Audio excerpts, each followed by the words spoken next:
एक गांव में किशोर अपनी पत्नी रमा के साथ रहता था।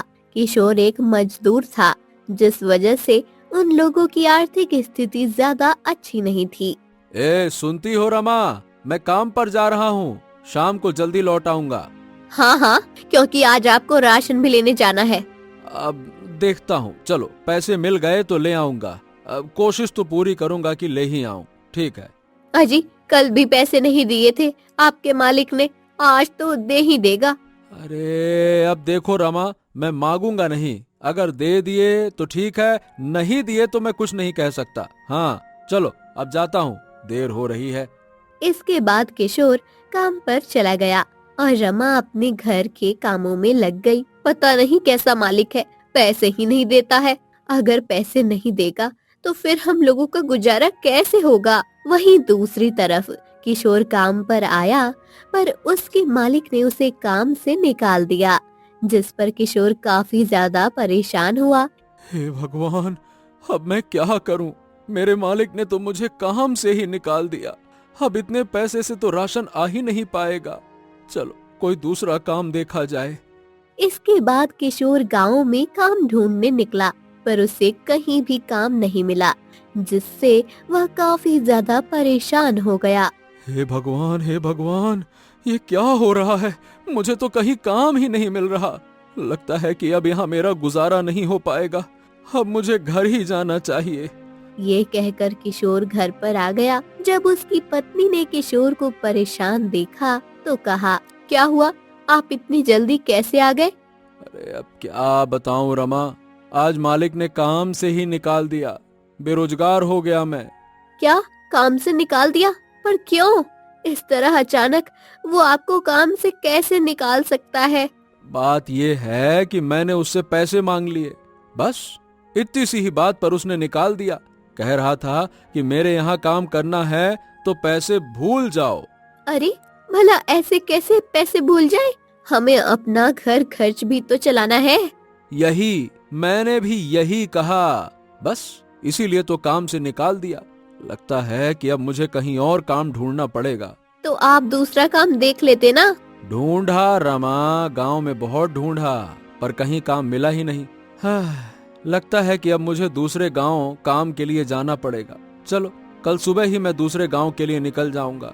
काम तो करना ही पड़ेगा। ठीक है, जैसी आपकी इच्छा। अगली सुबह किशोर उठा और उसने रमा से कहा, ए रमा, मैं दूसरे गांव जा रहा हूँ, कुछ दिनों में ही लौट आऊंगा। ठीक है, चलो तुम परेशान मत होना, मैं आता हूँ। हाँ हाँ, मैं आपका इंतजार करूंगी, आप आराम से जाइए। इसके बाद किशोर दूसरे गांव के लिए निकल गया।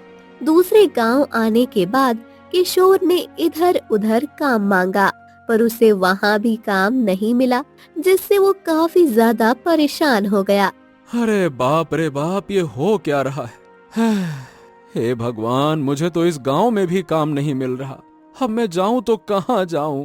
कहीं और दूसरे गांव तो अब जा भी नहीं सकता।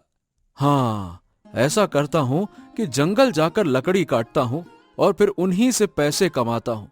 वैसे भी मैंने सुबह से कुछ खाया भी नहीं है, तो अब भूख भी लग रही है। चलो जंगल जाता हूँ। उसके बाद किशोर जंगल की तरफ चला गया। जंगल आने के बाद वह इधर उधर अच्छे पेड़ों की तलाश करने लगा। तभी उसे एक बहुत बड़ा पेड़ दिखाई दिया और उसने कहा, ये बड़ा पेड़ है, इसी पेड़ को मैं काट लेता हूँ। हाँ। ये कहकर वो उसी पेड़ के पास पहुंच गया। तभी अचानक उसे एक झोपड़ी दिखाई दी, जिसे देखकर वो थोड़ा हैरान हो गया। ये यहाँ पर झोपड़ी? यहाँ पर ये झोपड़ी कैसे बनी हुई है? वहीं शाम होने लगी थी, जिस वजह से किशोर को कहीं न कहीं रुकना भी था और उसने अपने आप से कहा, ऐसा करता हूँ, इसी झोपड़ी में जाकर देखता हूँ कि आखिर इस झोपड़ी के अंदर है कौन। ये कहकर किशोर झोपड़ी के पास गया। कुछ देर के बाद एक बुढ़ा आदमी निकल कर आया और बोला, ए बेटा, क्या चाहिए तुम्हें, बताओ। बाबा जी, मैं जंगल में लकड़ी काटने आया हूँ। वैसे तो मैं परदेसी हूँ, इस वजह से क्या मुझे आपके यहाँ पे रात गुजारने के लिए जगह मिल जाएगी क्या? क्योंकि अब यहाँ किसी को मैं जानता नहीं हूँ, बस इसीलिए।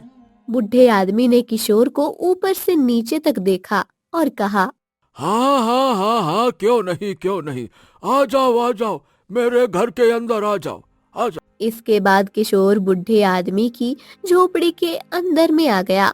बुढ़े आदमी ने उसे खाने के लिए खाना दिया और कहा, हाँ सुनो, तुम यहीं आराम से सो जाओ, मैं कुछ काम से जा रहा हूँ, ठीक है?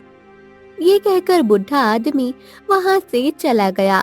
कुछ देर बाद बुढ़ा आदमी लौट कर आया। उसने देखा किशोर आराम से सो रहा था, जिसे देखकर उसने कहा, अरे आज तो मैं मुसीबत में फंस गया, अब मैं अच्छे पकवान कैसे खा पाऊंगा? देखूं जरा।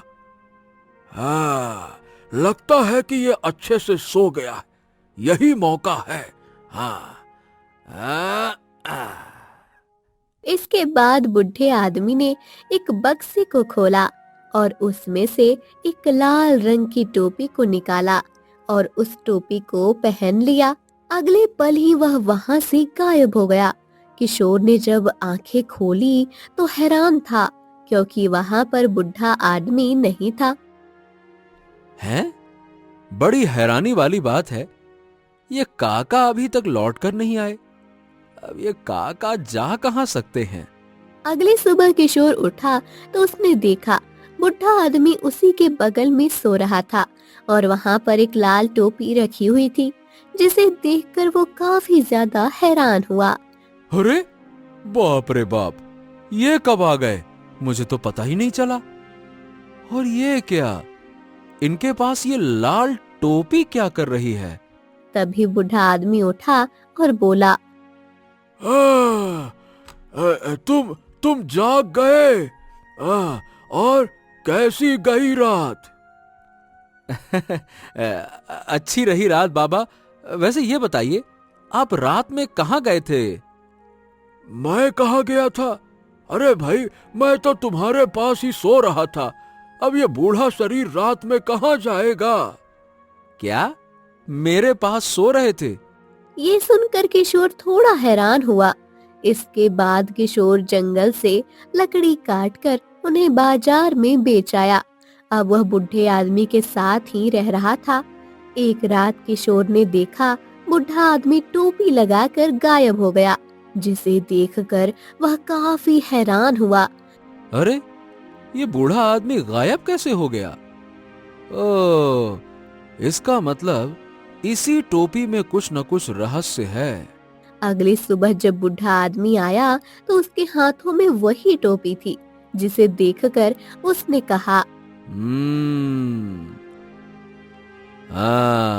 तो कुल मिलाकर ये जादुई टोपी है।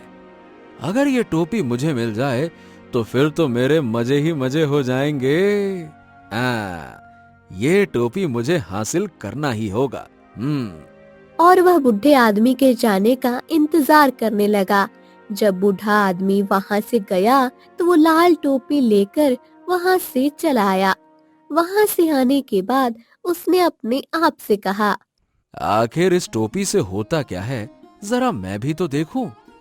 ये कहकर किशोर ने उस लाल टोपी को पहन लिया और अगले ही पल वह एक महल में पहुंच गया। महल में पहुंचकर ही किशोर काफी ज्यादा हैरान हुआ और बोला, अरे बाप रे, हाँ, ये मैं महल में कैसे आ गया? ओ, इसका मतलब इस टोपी की मदद से मैं कहीं भी जा सकता हूँ। वाह वाह वाह वाह वाह, ये तो गजब की चीज हाथ लगी। वह महल के रसोई में आ गया था, जहाँ पर बहुत सारे पकवान रखे हुए थे। पकवानों को देखकर उसके मुंह में पानी आ गया और उसने कहा, अरे वाह वाह वाह, यहाँ तो बहुत सारे पकवान रखे हैं। वैसे भी मैंने कई दिनों से कुछ अच्छा नहीं खाया, वही जंगली फल में जीवन जी रहा हूँ। आज तो मजा आ जाएगा। ये कहकर किशोर पकवान खाने में लग गया और उसने बहुत सारे पकवान खा लिए, जिससे उसकी आंख लग गई। कुछ देर बाद वहां पर सैनिक आए। उन्होंने जब किशोर को देखा तो तेज तेज चिल्लाने लगे। चोर चोर चोर, हमारे महल में चोर घुस आया, पकड़ो इसको। सैनिकों की आवाज से किशोर की आंख खुल गई और वह बुरी तरह घबरा गया। इस पर एक सैनिक ने किशोर से कहा, ए, तुम यहाँ क्या कर रहे हो? कौन हो तुम? मैं यहाँ गलती से आ गया था, माफ कीजिएगा। अच्छा, गलती से आए हो? शक्ल से तो तुम मुझे चोर लग रहे हो। चलो, ले चलो उसको यहाँ से राजा के पास, ले चलो। इसके बाद सैनिक उसे राजा के पास ले आए। राजा ने जब किशोर को देखा तो पूछा, तुम हमारे महल में कैसे घुस आए, जबकि हमारे महल में तो कोई भी नहीं आ सकता? जरूर तुम यहाँ चोरी करने आए हो, साफ साफ बताओ। नहीं नहीं नहीं महाराज, मैं चोरी करने नहीं आया हूँ। मैं चोर नहीं हूँ महाराज, मैं ईमानदारी से काम करता हूँ। अच्छा, तो तुम ईमानदारी से काम करते हो, तो फिर ये चोरों की तरह हमारे महल में क्या करने के लिए आए हो, हैं? यह सुनकर किशोर शांत रह गया। उसे इस तरह देखकर राजा ने कहा, इसका मतलब कि तुम वास्तव में चोर हो, तभी तो तुम्हारे मुंह पर चुप्पी है। ठीक है, तो आज तुम्हें सभी के सामने फांसी की सजा दी जाएगी, क्योंकि हमारे राज्य में कोई अपराध नहीं करता। तुमने अपराध करने की कैसे हिम्मत की? तुम्हें फांसी की सजा दी जाएगी। ये सुनकर किशोर बुरी तरह डर गया। उसे कुछ समझ नहीं आ रहा था। इसके बाद उसे एक मैदान में लाया गया, जहाँ पर बहुत सारे लोग खड़े थे और राजा ने कहा, तो अब इसे फांसी देने की तैयारी करो। ये सुनकर किशोर ने अपने आप से कहा, हे भगवान, अब मैं क्या करूं? मुझे कुछ ना कुछ तो करना पड़ेगा, वरना ये लोग तो मुझे मार डालेंगे।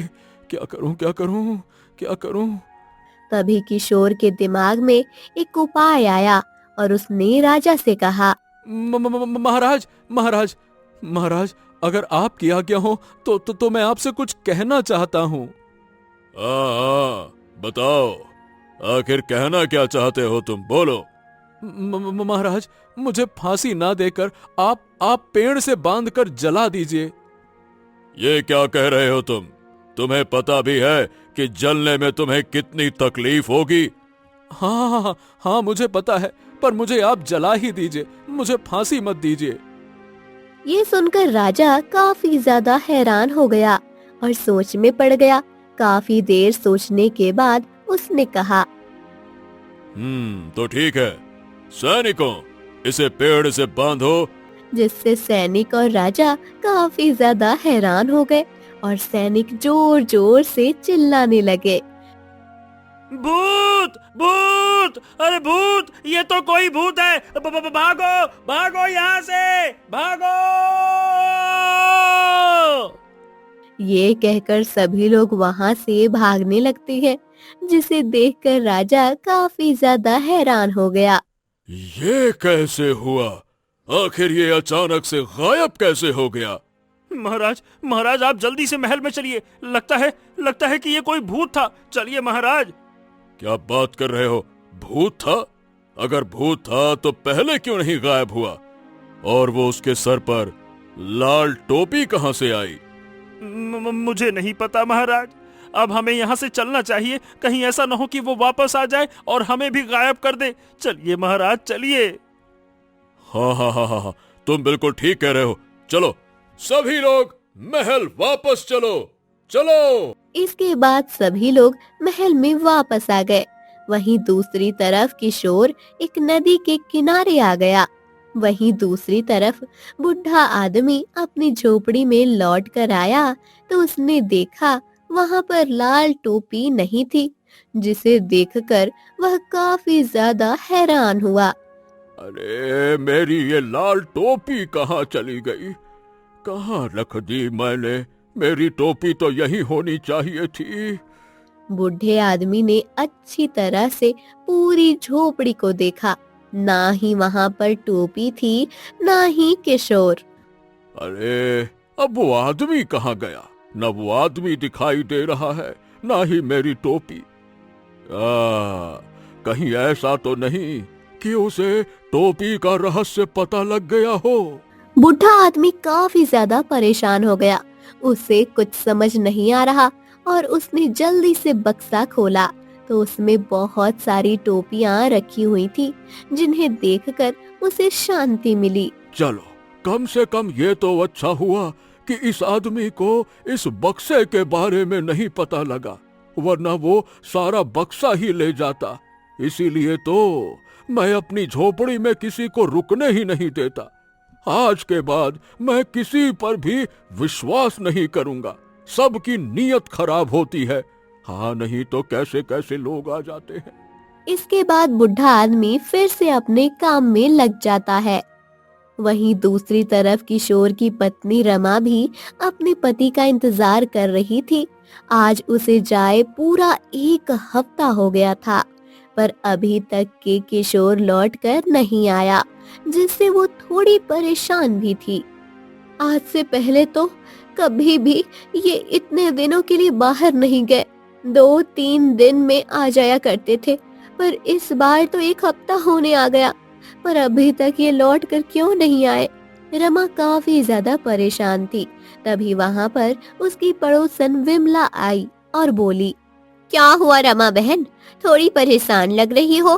कुछ नहीं, मेरे पति कमाने के लिए दूसरे गांव गए हैं, बस उन्हीं का इंतजार कर रही हूँ। क्या दूसरे गांव गए हैं? तो तुम्हें परेशान होने की जरूरत क्या है? तुम्हारे पति तो अक्सर कर दूसरे गांव जाते रहते हैं। हाँ हाँ, जाते तो रहते हैं, पर वो 2-3 दिन में लौट आते हैं। पर इस बार 1 हफ्ता हो गया है, पर अभी तक लौट कर नहीं आए। अरे तुम चिंता मत करो, शायद उन्हें वहाँ कोई अच्छा काम मिल गया होगा, इस वजह से। हाँ, ये भी तुम ठीक ही कह रही हो, मैंने तो इस बारे में सोचा ही नहीं। अच्छा, तो मैं चलती हूँ, वैसे भी मुझे कुछ काम है। ये कहकर विमला वहाँ से चली गई। विमला के जाने के बाद रमा ने अपने आप से कहा, विमला बिल्कुल ठीक ही कह रही है, शायद उन्हें इस बार अच्छा काम मिल गया है। हे भगवान, बस मेरे पति की रक्षा करना, वो सही सलामत घर लौट आए। इसके बाद रमा भी अपने घर के अंदर चली गई और काम में लग गई। नदी के किनारे आने के बाद किशोर ने राहत की सांस ली और अपने आप से कहा, हाँ, अरे बाप रे बाप, बाप रे बाप, जान बची तो लाखों पाए, आज तो बाल बाल बच गया।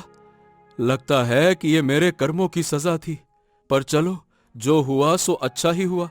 अगर मैंने अपनी बुद्धि का इस्तेमाल न किया होता, राजा तो मुझे लटका ही देता, मार ही डालता। हाँ, हाँ। ये सुनकर किशोर नदी के किनारे इधर उधर देखने लगा। तभी उसे एक सेठ दिखाई दी, जो नदी में छलांग लगाने जा रहा था। उसे देखकर वो काफी ज्यादा हैरान हुआ। हैं? ये सेठ क्या कर रहा है? ऐसा लग रहा है जैसे ये नदी में कूदने जा रहा है। नहीं नहीं नहीं नहीं नहीं नहीं, मुझे इसे रोकना चाहिए। ये कहकर किशोर सेठ के पास गया और बोला, ए, ए, ए, ए, ए, ए, रुको, अरे रुकिए, अरे ये आप क्या कर रहे हैं सेठ जी? रुकिए रुकिए रुकिए रुकिए। अरे हो कौन तुम और मुझे क्यों रोक रहे हो? मैं कहता हूँ चले जाओ यहाँ से, चले जाओ यहाँ से, छोड़ दो मुझे अकेला, चले जाओ। अरे अरे अरे सेठ जी, आपको हुआ क्या है? आप इतने परेशान क्यों लग रहे हैं? बात क्या है? और क्या करूं, मुझे एक व्यापारी ने धोखा दे दिया, मेरा सारा रुपया लेकर भाग गया। इसीलिए अब मैं मरना चाहता हूं, क्योंकि मैं तो बर्बाद हो गया हूं, मेरे पास कुछ नहीं बचा। चले जाओ, मुझे मरने दो, मैं कूद जाऊंगा। हाँ। अरे रुकिए रुकिए रुकिए रुकिए रुकिए, पर ये तो बताइए सेठ जी, क्या मरने से जो हो गया है वो बदल जाएगा? क्या मरने से आपको आपके पैसे मिल जाएंगे? क्या आपका परिवार खुश रहेगा? क्या बताइए। अरे तो मैं क्या करूं? मुझे तो कुछ समझ ही नहीं आ रहा है। क्या करूं मैं, क्या करूं? ये कहकर सेठ काफी ज्यादा दुखी हो गया। सेठ को इतना दुखी देखकर किशोर सोच में पड़ गया और उसने कहा, सेठ जी, अगर मैं आपकी मदद करूं तो? क्या क्या क्या वाकई में तुम मेरी मदद करोगे? लेकिन कैसे कर सकते हो? देखिए, मैं आपके पैसे दिलाने में आपकी मदद कर सकता हूं, अगर आप बताएं तो। हाँ हाँ हाँ हाँ हाँ हाँ, क्यों नहीं। अगर तुमने मेरी मदद कर दी तो मैं आधे पैसे तुम्हें ही दे दूंगा। हाँ। ये सुनकर किशोर काफी ज्यादा खुश हो गया और बोला, अरे वाह, ये तो बड़ी अच्छी बात है। तो आप ये बताइए कि वो व्यापारी कहाँ रहता है, मैं उसे सबक सिखाकर आपके सारे पैसे ले आऊंगा। आप बताइए। इसके बाद सेठ ने व्यापारी का पता बता दिया और किशोर ने सेठ से कहा, तो ठीक है सेठ जी, अब आप अपने घर जाइए, मैं आपके घर पर ही आपको मिलूंगा। जाइए। ये कहकर किशोर वहाँ से चला गया। किशोर को जाता देख सेठ काफी ज्यादा हैरान था। अरे पता नहीं आखिर ये है कौन और इतने विश्वास के साथ कैसे कह सकता है। पर मुझे क्या, मुझे तो बस अपने पैसों से मतलब है। हे भगवान, मुझे मेरे पैसे मिल जाएं, मुझे और कुछ नहीं चाहिए। ये कहकर सेठ अपने घर की तरफ चला गया। व्यापारी अपने घर पर आराम से बैठा हुआ था और वो काफी ज्यादा खुश था और उसने अपने आप से कहा, आहा, बड़ा मजा आया, बड़ा मजा आया, खूब सारा पैसा मिला, खूब सारा पैसा मिला। आहा, ये हुए 100, 200, 300, 400। उस सेठ को ठक्कर मैं तो बहुत ज्यादा अमीर हो गया। बड़ा मजा आया, बड़ा मजा आया। ये कहकर व्यापारी काफी ज्यादा खुश हो गया। तभी किसी ने व्यापारी के घर का दरवाजा खटखटाया, जिससे व्यापारी थोड़ा हैरान हुआ। अरे, अब इस समय मेरे घर पे कौन आ गया? चलो चलकर देखता हूँ। इसके बाद व्यापारी ने दरवाजा खोला तो वहाँ पर किशोर था। किशोर को देखकर व्यापारी थोड़ा हैरान हुआ और बोला, हैं? ए भैया, कौन हो तुम? मैंने तुम्हें पहचाना नहीं, कहाँ से चले आए भाई? अरे आओ, पहले गले लगो, गले लगो। आपने मुझे पहचाना नहीं? बहुत दिन बाद मिलने के बाद ऐसा ही होता है। अरे मैं आपके दूर का रिश्तेदार हूँ, आपकी पत्नी के तरफ से हूँ। ए भैया, ज्यादा गले मत लगो, रुको रुको रुको। लेकिन मेरी पत्नी तो इस समय घर पर है ही नहीं। क्या घर पर नहीं है? अरे ये तो बड़ी बुरी बात हो गई। चलिए, अच्छा फिर मैं चलता हूँ। अरे नहीं नहीं भाई, आप कहाँ जा रहे हैं? मेरी पत्नी ही तो घर पर नहीं है, पर पत्नी का पति यानी कि मैं तो घर पर हूँ ना। अरे आइए आइए, रिश्तेदार ऐसे वापस लौट जाएं दरवाजे से शुभ नहीं होता। आइए आइए, घर के अंदर तो आइए। इसके बाद किशोर व्यापारी के घर के अंदर आया। व्यापारी का घर बहुत बड़ा था, जिसे देखकर किशोर ने कहा, अरे वाह वाह वाह, क्या बात है। ये घर तो आपका बड़ा सुंदर है।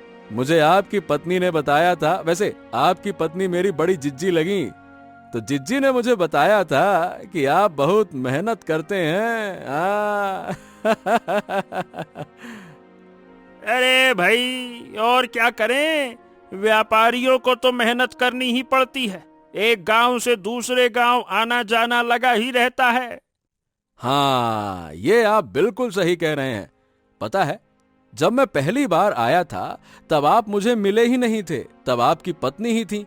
वो बता रही थी कि आप कहीं गए थे, इसीलिए आपका मेरा परिचय नहीं हो पाया था। लेकिन आज देखिए, आज हो गई मुलाकात। ये कहलाता है संयोग। इसके बाद व्यापारी ने किशोर का अच्छी तरह से स्वागत किया, जिसे देखकर किशोर काफी खुश हुआ। इस पर किशोर ने व्यापारी से कहा, अच्छा जीजा जी, अगर आपको कोई ऐतराज न हो तो आज रात मैं आपके यहाँ रुक सकता हूँ क्या? क्योंकि मुझे कल सुबह दूसरे गांव निकलना है। अब रात में कहाँ जाऊंगा? अरे हाँ हाँ भाई, क्यों नहीं, मुझे क्या एतराज होगा। और वैसे भी अगर मेरी पत्नी को पता लगा कि मैंने आपकी अच्छी तरह से आओ भगत नहीं की, वो तो भैया मुझे बहुत मारेगी। साले साहब को सर पे बैठाना पड़ता है। आराम से रुको, कोई समस्या नहीं है। अरे नहीं नहीं नहीं नहीं, आप भी बड़ा मजाक करते हैं। धीरे धीरे रात हुई। किशोर आराम से सो गया। किशोर को सोता देख व्यापारी ने अपने आप से कहा, मुझे जल्दी से पैसों को किसी सुरक्षित स्थान पर रख देना चाहिए। मैं किसी पर भरोसा नहीं कर सकता हूँ। ये कहकर व्यापारी पैसे के बक्से को उठाकर दूसरे कमरे में ले गया, पर किशोर ये सब देख रहा था। उसके बाद व्यापारी किशोर के पास ही लेट गया। रात गहरी हुई। किशोर ने मौका पाकर अपने आप से कहा, हाँ बस, अब मुझे उस बक्से के पास जाना चाहिए। ये कहकर किशोर धीरे से उठा और दूसरे कमरे में बक्से के पास आ गया और बोला, अब मुझे इस बक्से को जल्दी से इसके मालिक के पास पहुंचा देना चाहिए। ये कहकर किशोर जैसे ही बक्से को छूता है वैसे ही वहाँ व्यापारी आया और बोला, ओ भैया साले साहब, ये बताओ कि तुम मेरे बक्से के पास क्या कर रही हो? अरे मैं तो आपका रिश्तेदार हूँ। नहीं नहीं नहीं नहीं, तुम साफ साफ झूठ बोल रहे हो। तुम रिश्तेदार विश्तेदार नहीं हो, साफ साफ बता, कौन है रे तू? हैं? ये सुनकर किशोर मुस्कुराया और बोला, बिल्कुल ठीक कहा सेठ, मैं तुम्हारा कोई रिश्तेदार नहीं हूँ। मैं यहाँ पर उस सेठ के पैसे लेने आया हूँ जिसे तुमने धोखा दिया और धोखे से उसके पैसे हड़प लिए। अच्छा, तो इसका मतलब उस ससुरे सेठ ने तुमको यहाँ भेजा है। मैं तुझे छोड़ूंगा नहीं, रुक जा।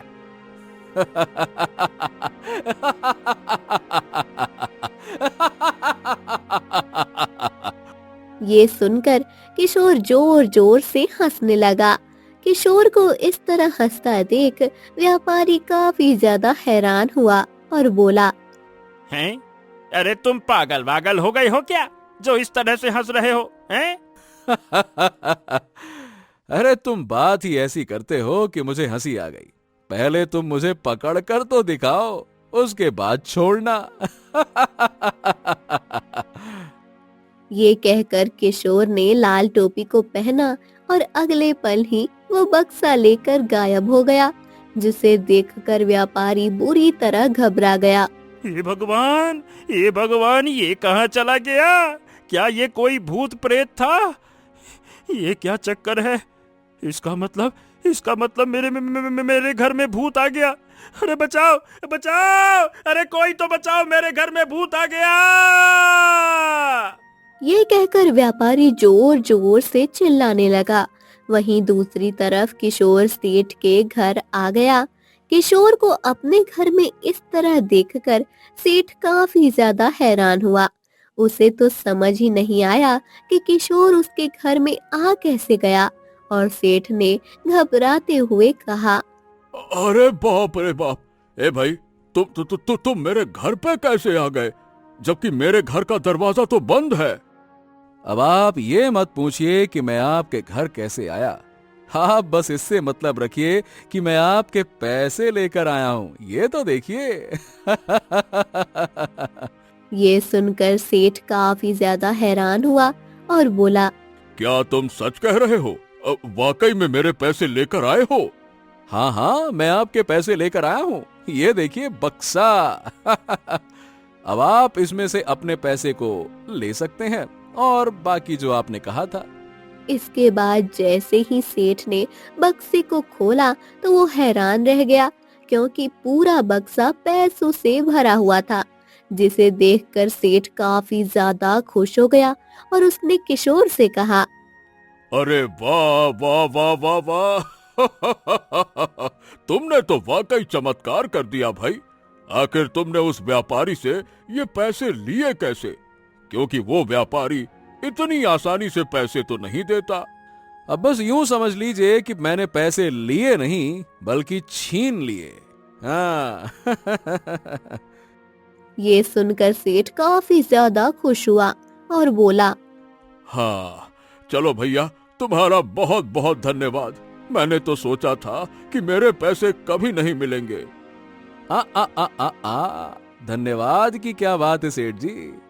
हमारे और आपके बीच में कुछ वादा हुआ था, अब बारी है उस वादे को निभाने की। निभाइए। हाँ हाँ हाँ, क्यों नहीं, इनमें से तुम आधे पैसे ले लो, ले लो, ले लो। ये सुनकर किशोर काफी ज्यादा खुश हो गया और उसने आधे पैसों को ले लिया। पर उस समय रात थी, इसलिए किशोर ने सेठ से कहा, सेठ जी, अगर आपको कोई ऐतराज न हो तो मैं आपके घर आज रात रुक सकता हूँ, क्योंकि कल सुबह अपने गांव निकल जाऊंगा तो रात में बाहर अब कहाँ जाऊंगा, आप समझ सकते हैं। हाँ हाँ हाँ हाँ, क्यों नहीं, मुझे क्या ऐतराज होगा, आराम से रुको। इसके बाद किशोर सेठ के घर रुक गया।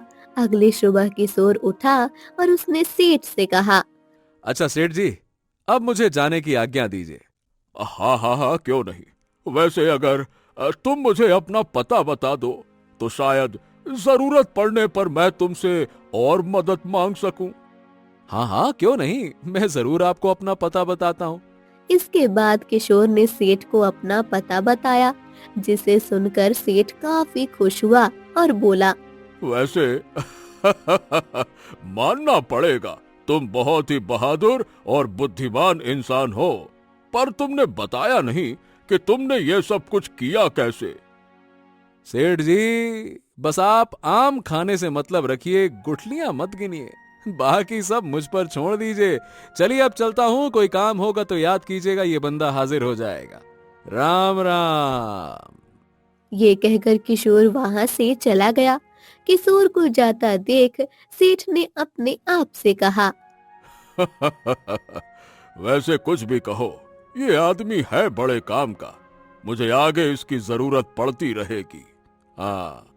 इसके बाद सेठ अपने घर के अंदर आ गया। वहीं किशोर काफी ज्यादा खुश था और अपने आप से बोला, हाँ। अब जल्दी से घर जाता हूँ। आज अपनी बुद्धि की मदद से मैंने बहुत सारा धन कमा लिया। अब मैं इस टोपी को संभाल कर रख दूंगा।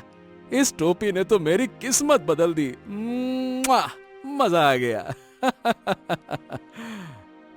इसके बाद किशोर अपने घर आया, जहाँ पर रमा घर के कामों में लगी हुई थी।